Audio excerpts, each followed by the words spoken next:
The Justice Department reportedly getting ready to go after Apple for violating antitrust laws. Meanwhile, CEO Tim Cook is in Shanghai today for a new store opening as the tech giant is trying to overcome slumping sales in China. Joining us now is Daniel Flax, a Neuberger Berman senior research analyst.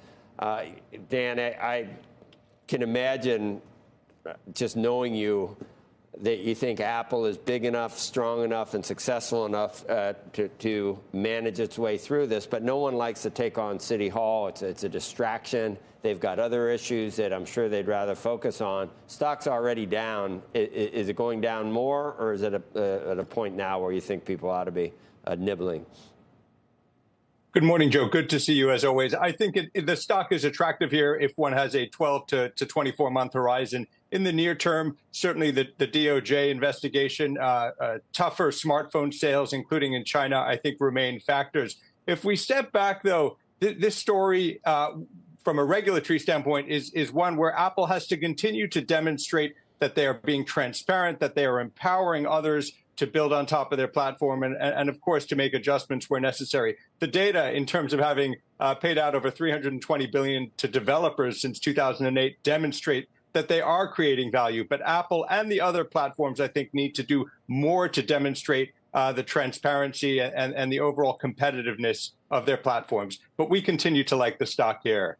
These things take a while. I don't know what you think of the election. Would it be better or worse for Apple in terms of this antitrust action if former President Trump were to regain the White House?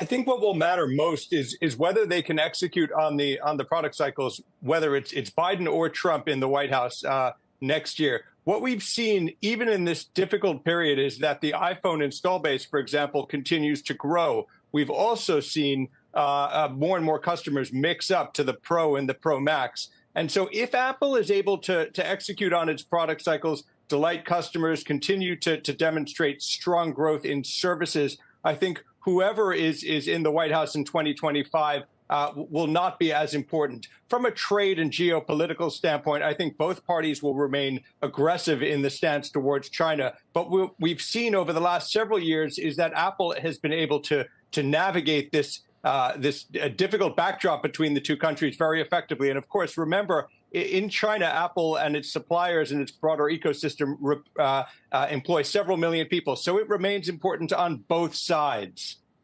So Tim Cook's got antitrust issues here.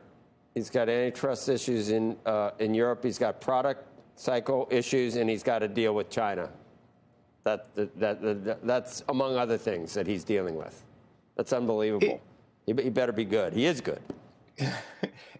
Joe, he and the management team, I think, have shown over the last several years through many economic cycles and, of course, the pandemic, that they can innovate and execute. I think if we look back, I think this continued broadening of the growth drivers has been what's mattered, and the generation of $100 billion of free cash. So we continue to like it, even with some of the near-term challenges.